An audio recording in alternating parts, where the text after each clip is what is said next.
बारिश की बूंदें जब ज़मीं को छूती हैं,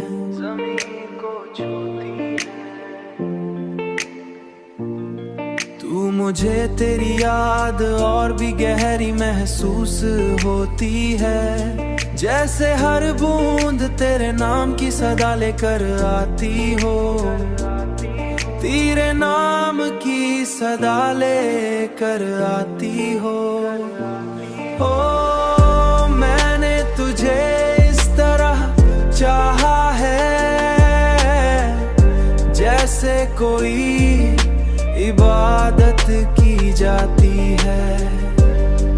खामोशी से खुलूस के साथ, बगैर किसी सले की उम्मीद के, बगैर किसी सले की उम्मीद के। मैं खिड़की के पास बैठ इन बूंदों को गुनता हूँ, और खिड़की के पास बैठ इन बूंदों को गुनता हूँ, और हर बूंद के साथ तेरा नाम दोहराता हूँ, और हर बूंद के साथ तेरा नाम दोहराता हूँ। बस तेरा ही नाम दोहरा हूँ,